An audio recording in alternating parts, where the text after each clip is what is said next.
Thank you very much. I'll stand for now. Thank you very much. We heard from the opening session how there's now this work towards the integration on diabetes and TB.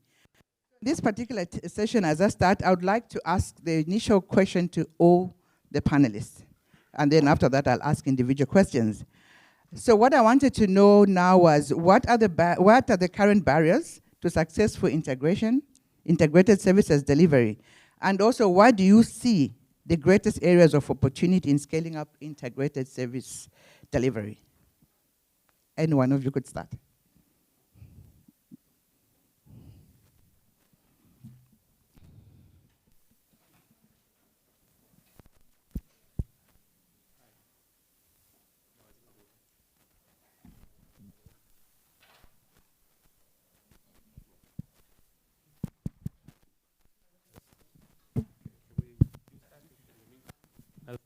Thanks, Carol, and a very good morning to everyone.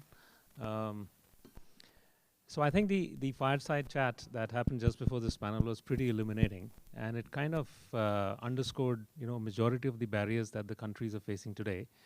I think, in my view, one of the most significant barriers that is preventing the smooth implementation of integrated service delivery programs is that the programs are very siloed in their approach. The TB and the NCD programs, they don't necessarily talk to each other. I think it is absolutely critical for these programs to sit together and design strategies which are people-centric, which are patient-centric, something which both Carol and Plessy spoke about in their chat just before the panel. And I think most importantly, it is critical that these approaches are designed by keeping the affected communities in mind. And it is also critical to ensure that these approaches are able to minimize the costs that are being incurred by these patients to access these services. I think Carol spoke about that she doesn't want to be split into 5 different pieces to be managed by 5 different programs.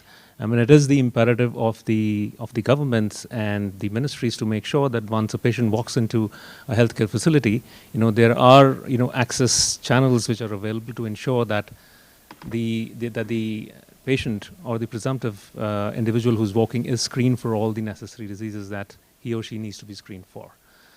And I think the second critical point here is that the guidelines for both TB and diabetes, they need to be updated continuously, at the country level. And it is also important to ensure that there is a lot of integration happening, not just at the guideline level, but also, where the rubber hits the road.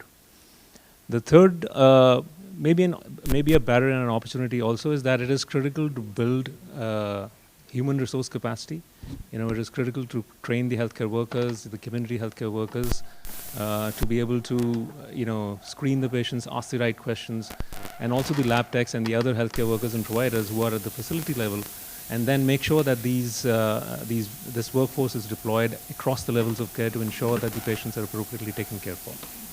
The fourth critical aspect, in my view, is that we need to make sure that these facilities and the healthcare workers are equipped with the right kind of diagnostic tools and the treatments in order to make sure that there is no gap, in terms of a patient who gets diagnosed with diabetes, hypertension, or TB and then is not linked to treatment. There is a technology showcase which is supposed to happen later in the day, and there are technologies, and there is one, at the back, where it is now possible to, in fact, run tests for both TB and HbA1c at the same time and in the same platform. So the technology is changing. I think it is critical that the guidance is provided for the adoption of these technologies, and more importantly, they get incorporated into the diagnostic algorithms within the countries. The last piece which I wanted to make is about that it is critical to continue to look at how you can decentralize access to care. And this is for both diagnostics and treatment, because we need to take it as close to the patient as possible so that the patients don't fall off the map. From my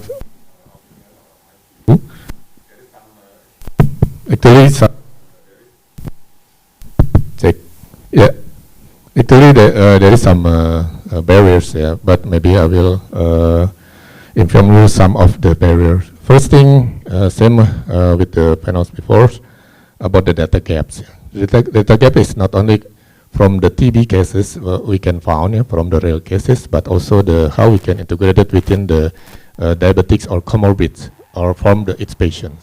So it's a very important thing we can build, carry out or gather all the data into the together, so we can combine within the data. And then the other side also about the human resources skill, because now is every time for the treatment, for the medical and etc. is moving fast for the new treatment. So it's very important thing to give them the knowledge. So we can give them like some updating regularly information for the its health factor for the its health workers. And then the last thing about the how we can to make sure the availability of essential equipment for medication, because when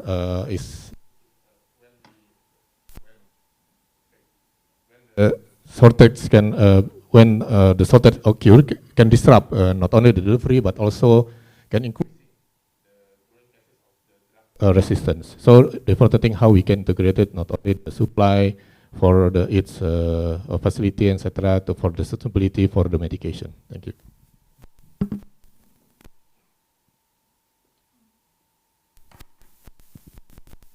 Good morning. A lot has already been said, so I'll try and explain the root cause of that siloing. And for me, it comes with the funding that is put into it from the beginning. So that is changing, I have to say this. But traditionally, we've seen both funders, mainly international and also domestic, putting their funding towards specific diseases and not allowing integration, because they want outcomes specific to the disease they are funding. We are making inroads now with Global Fund, for example, but it's not at the place it should be. With even this recent round we are doing, it's still heavily pro the communicable diseases, rightly so. But even within the domestic space, we also have NGO, which now even in their name are very disease specific and unwilling to try out and reach out to the other problem comorbidity is. And then now from me sitting at the Ministry of Health, I'm dealing with so many other NCDs and their funding is so little. So from the approach I take, let me first deal with these NCDs and before I reach out. So the funding that is now currently, the nature and the structure of the funding, both internationally and globally, is also what is preventing a lot of integration to happen. And then also, a second point I can say, and thank you very much, Carol and Blessing, you've made our work easier, is the structural orientation of clinics at the lower level. So we do have a TB clinic, not even a chest clinic, it's called a TB clinic, and then on the other side of the hospital you might have a diabetic clinic, not even NCD, diabetic, and as I think one of them said, they have different days, some are even monthly, and this now makes it very hard for a patient to maneuver through. Thank you. Thank you very much. I think we are very much on the page. I don't know how to do this best. So if we first addressed why the structure of the healthcare system in many places is like it is, and it's really a mirroring of the funding structure. So I used to say that, you know, we are still living in a sort of an MDG because we don't really have funding for non-communicable diseases. Still, there is only 2% of all international funding that is coming towards the biggest group of diseases. We have 74% of all deaths and 9 out of 10 morbidities in most places. There is nobody to blame. I think it is an inertia in the system, and we just need to, you know, use the facts, the epidemiology, so to try to change this. But beyond international funding, I think even more importantly, because we are talking about chronic diseases, is that we need to have diabetes and TB as part of essential benefit packages and as part of the domestic funding. That is the sustainable way to go. And of course, I know that in many in your countries you are doing exactly that. both sort of defining the essential benefit packages, but also to get it funded. And I think that is our opportunity, because then to really focus on comorbidities is the way to go. I also think we miss implementation research quite badly. We are talking about integrated care, and there are not that much published actually on the real sort of return on investment of integrated care. So we are not able, I think maybe you also struggled on this at the national level, to convince the politicians that this is really the way to go. So I think we need to invest more in research, and we need to document what I believe we all think is the right way to go, namely to add on, if we start with a TB patient and measure the blood sugar and the blood pressure, or if we do it the other way around. But it's also about planning. I think we have to recognize that the approach for HIV, malaria, and TB was different from the onset. So I think what we need to really argue towards is population-based planning. I've seen this in many programs now. For example, just to not blame or shame anybody, what I see happening now in cervical cancer is that we are getting an integrated approach for HIV-positive people, but then the major population is actually not HIV-positive. So we need to use medical knowledge and epidemiology and epidata also in the planning process. I would like to echo you from Kenya, because what I see is, and Katie Dane is in the room, I'm sure other civil society as well, we really need civil society to also become integrated, because unfortunately some places we still have a little bit of friendly competition on funding, and we see that when we want to encourage it at the country level to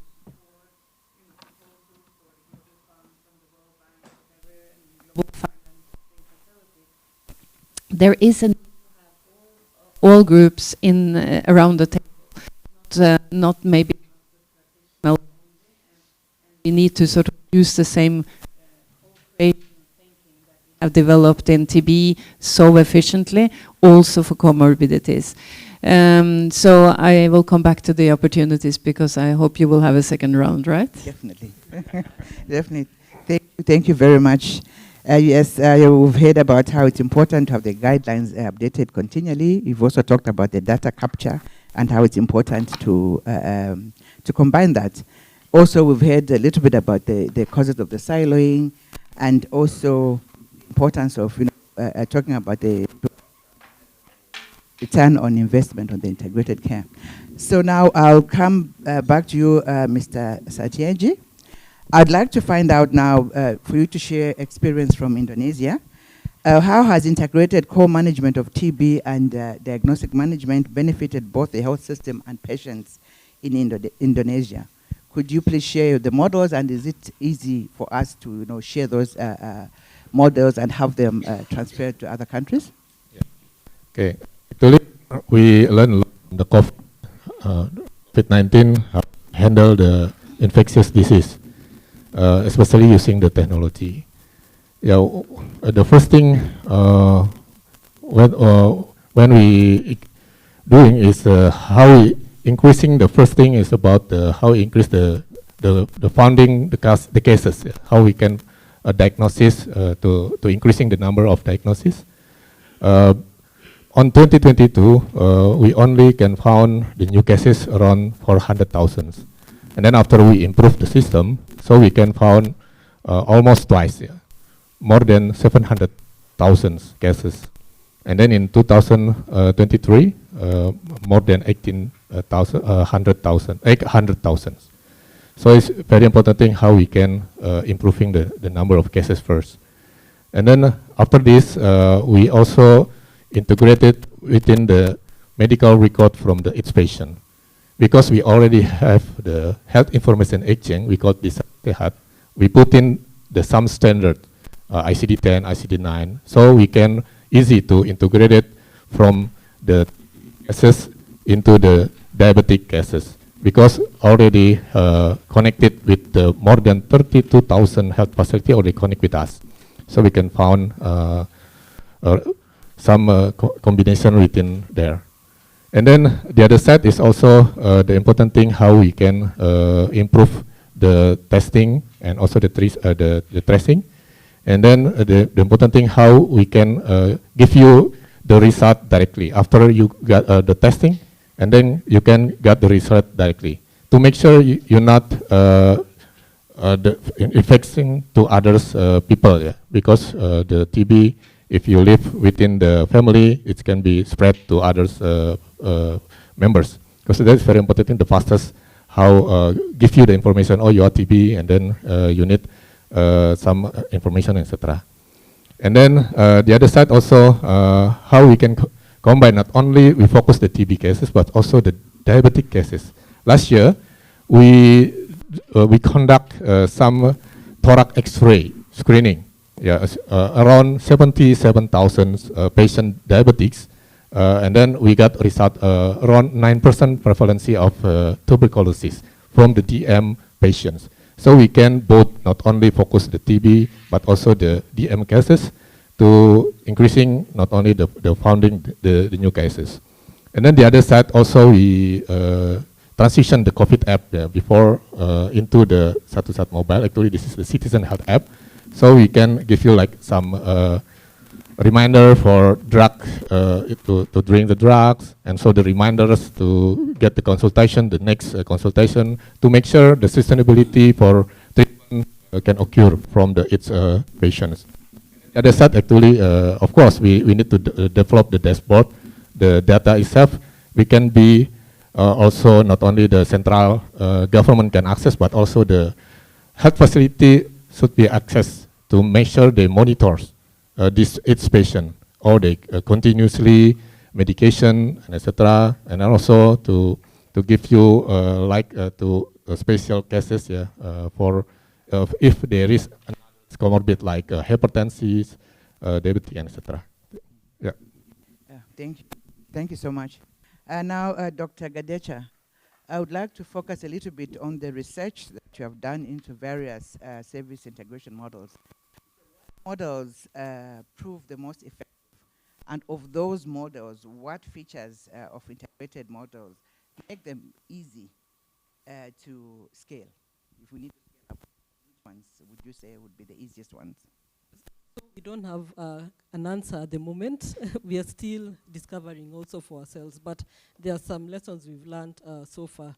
I can single out our TB diabetes integration, which is mainly in three components: the area of bidirectional screening, the area of health education, and data. So we did guidelines that made it mandatory for screening to be done for every new patient with diabetes, for example, on TB, and vice versa. So for the patient with living with diabetes, it was to continuously happen in every visit, while that one with TB happens once just for diabetes. And now we had to do guidelines. Then there was nothing at all. So we had to make interim guidelines, but subsequently, when the TB guidelines were updated, now they are part of the initial guidelines. When we also updated diabetes guidelines, they are part of it. And with this, we had to also train healthcare workers, and we learned that because of the high turnover, I think this is something that should be entrenched in the pre-service, where at least in the universities and colleges, because a lot of healthcare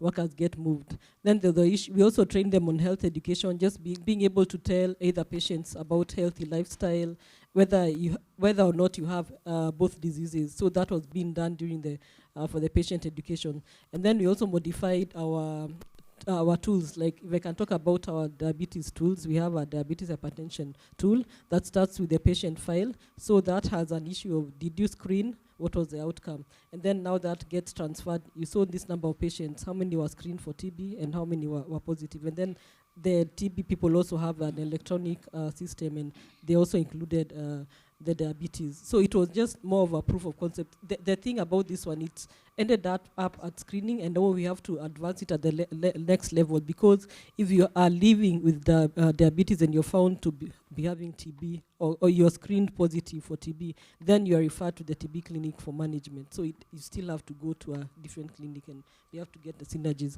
Maybe the one that we have some research findings, and maybe allow me to use the HIV hypertension one.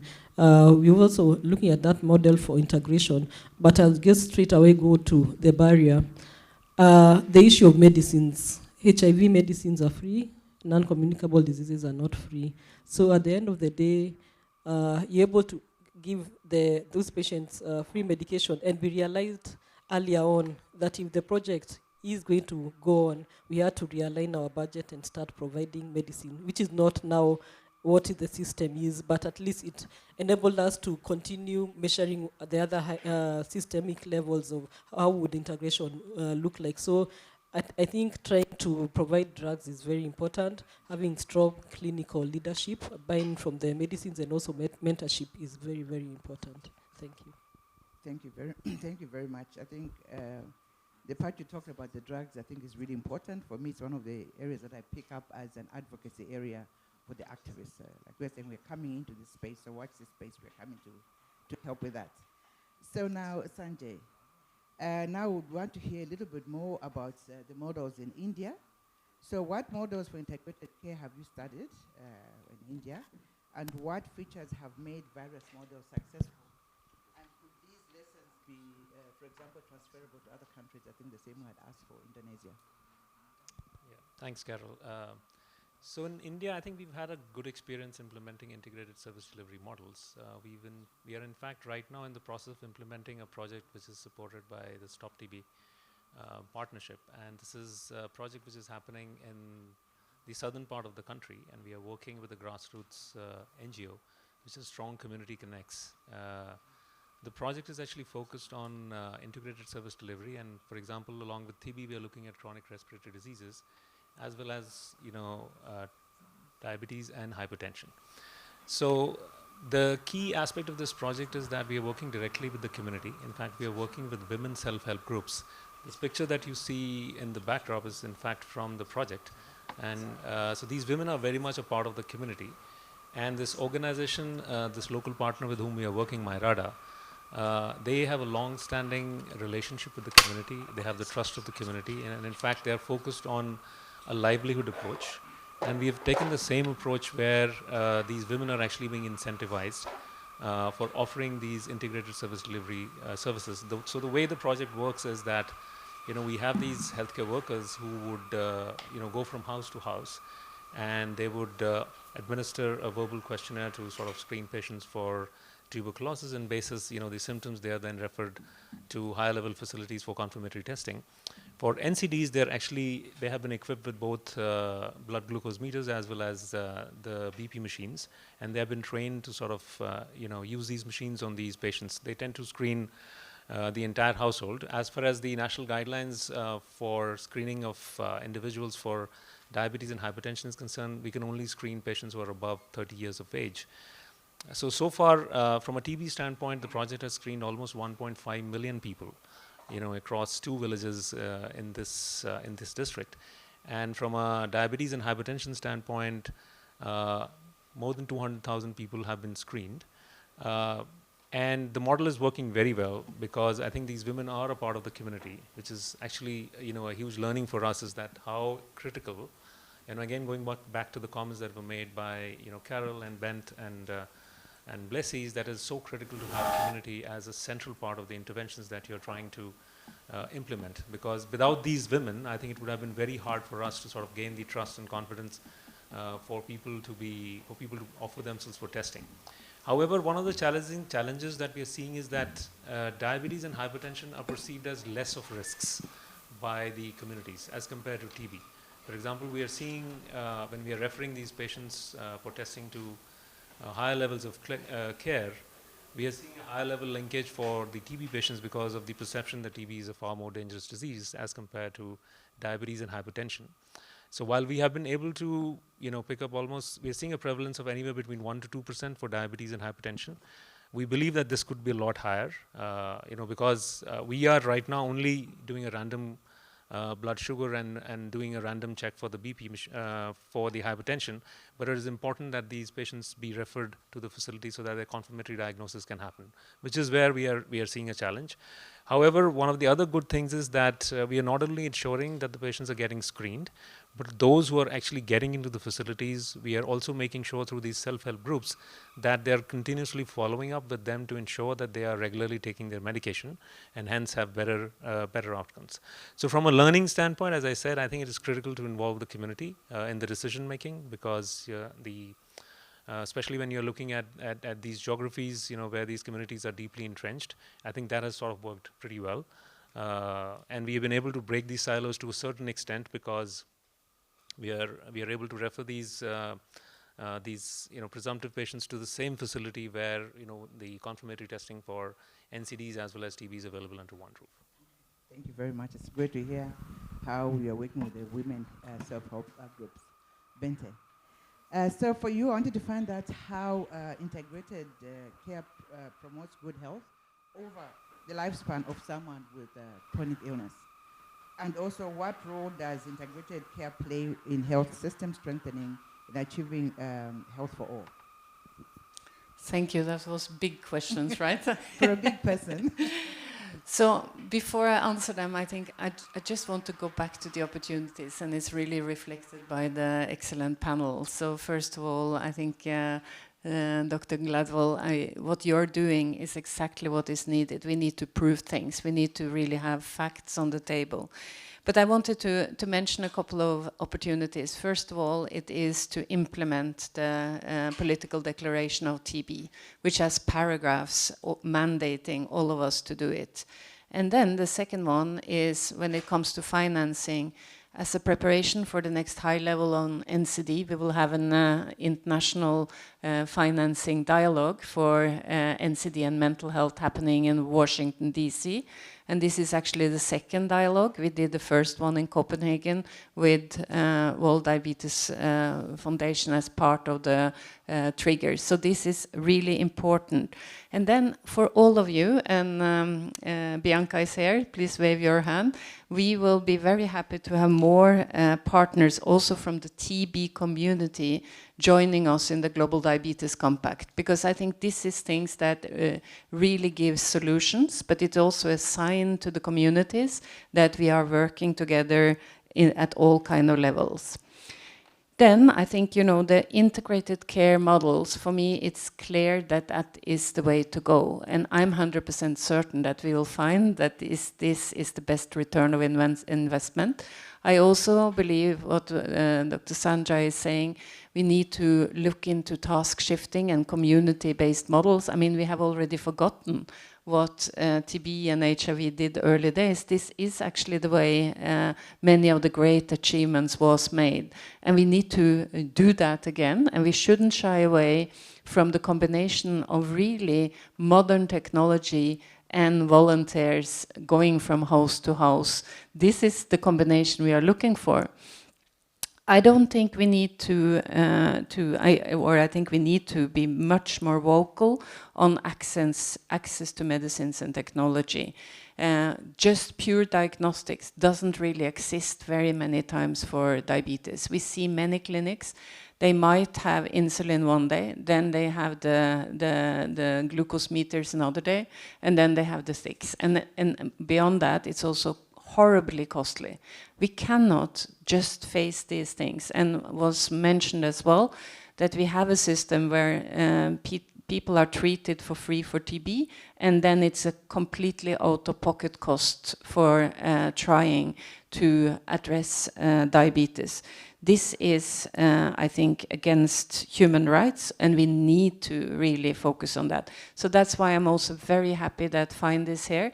I think the innovative approaches to technology should immediately go to those who need it most. For me, it's very strange that very often new technology is first coming to the high-income countries, while the lower-income countries then have to inherit the old technology and wait for 10 years before actually what can be a leapfrog could would be possible.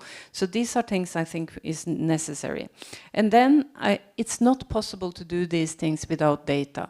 It's data for monitoring and evaluation, but I also think when I see community healthcare workers carry, the data from the patients on their iPhone or their phone, and they can immediately see that actually my action made it happen that the blood pressure goes down or that the diabetes is under better control. So that is very, very important as well. I hope I more or less answered your question. I want to put the last thing on the table, and it's very much linked to community healthcare and to civil society. What I see is the best way forward is to really empower, both at the national level, the city levels, but also at the community level, and co-create with those people who are affected by these diseases. We should ask them much more often, what can we do in this context, and how can we use our guidelines? And thank you for also recognizing the important work of WHO with doing the guidelines. It's necessary, but the implementation is the most important. And let's show that in some of these high TB, high diabetes countries, that we can, in the next year, before 2025, have 4, 5, 6 examples where all of you, the partners and us, can show that it is working. That's the strongest message. Thank you very much.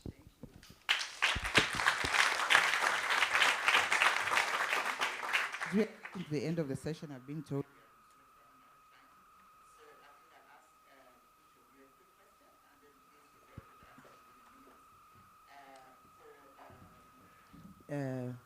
Mr. Satyaj.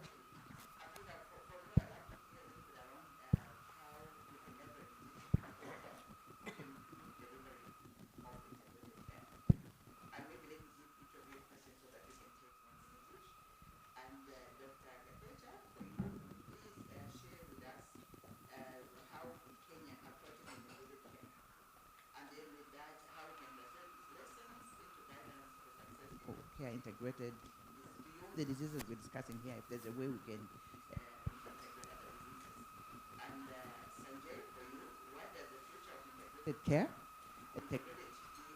and DM care look like to you? What opportunities is find leveraging to promote integration work? And finally, how does NCD's division at WHO work collaboratively with other divisions to align recommendations and technical guidance on integrated care? So just take 1 minute to answer each of the questions. I hope. I'm trying to fix our minutes. Okay, I think it's very important thing to put in the technology to increasing not only the efficiency but also the effectively, and the other side is scalability. For example, like telemedicine, we can put in for the lack of the specialists and etc. So the people can access specialists, even the people is in the rural area. Yeah, last week, our country with the Elon Musk, supporting the rural area using the satellite to make sure the scalability for this treatment. And then the other side also, we can use like a learning management system to give you the increasing the capability using the technology for the online training. And then the other side for the AI itself, till now we already developed the model for targeted screening, because we are have the big numbers of the use cases for the TB. So the important thing, the first time for the screening, for the sample, for DM, the hypertension, for the high risk first. Because of that, we developed the AI to build the model for the targeted screening to more efficiency by the budget. Okay, we are approaching integration first through a policy lens. I know someone said policies don't always get translated to action, but it's a starting point because that policy document is also a resource mobilization tool. And for us, we have integration in the NCD strategic plan as a priority. Number two, we work with the relevant stakeholders, especially the people with lived experience, and we're also conversing more with the people in the communicable diseases. They are calling us for meetings more and more, and we are calling them for more and more. And lastly, we're also trying to look at the economic angles. Kenya is undergoing reforms, and we're also trying to make a case for using figures like the cost effectiveness of integration. Right now, we have just started with diabetes hypertension through a grant for World Diabetes Foundation grant, and we are seeing what's the cost effectiveness of trying to integrate those two at primary healthcare level. Thank you.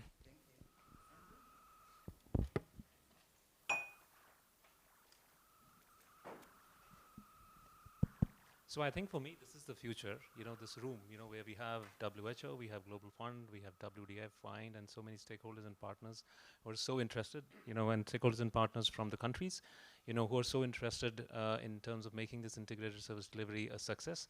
But on a different note, I think it is critical to integrate diagnostic technologies with digital health so that people have agency and control over their well-being and prosperity. I think Dr. Mickelson mentioned about the importance of data. So I think tons of data that is being generated by the countries. This needs to be leveraged appropriately to enable policymakers to take decision making. And more importantly, I think we need to involve the communities. We need to break the silos, and we need to make this patient-centric. It is for the patient at the end of the day. Thank you. You asked me a very simple question, because we are already doing that. But it would help if our partners and donors recognized it. Because unfortunately, the silos starts very often with the donors. So if they recognize, we will be more efficient. But I want to say that I think the main thing is to demonstrate that this integration and the service delivery happens in countries. So I already said it, but I want to reiterate. And I think we have the first opportunity is to go where the biggest burden is, both for TB and for diabetes. But another area is also how we can include both these diseases in preparedness and response during humanitarian settings. And I'm so sad that during this week in the World Health Assembly, it's so many technical discussions about preparedness, but really getting it down to chronic diseases like diabetes and TB doesn't happen too often. So please help us to get a voice for that as well. Thank you very much. We've heard, from what I've heard from the panel, we can hear that the interest is for people to work together. So for me, I think what's really missing now is really the communities. So bringing the communities and bringing all partners together is something that will make us move forward quickly. So for now, thank you very much for your time.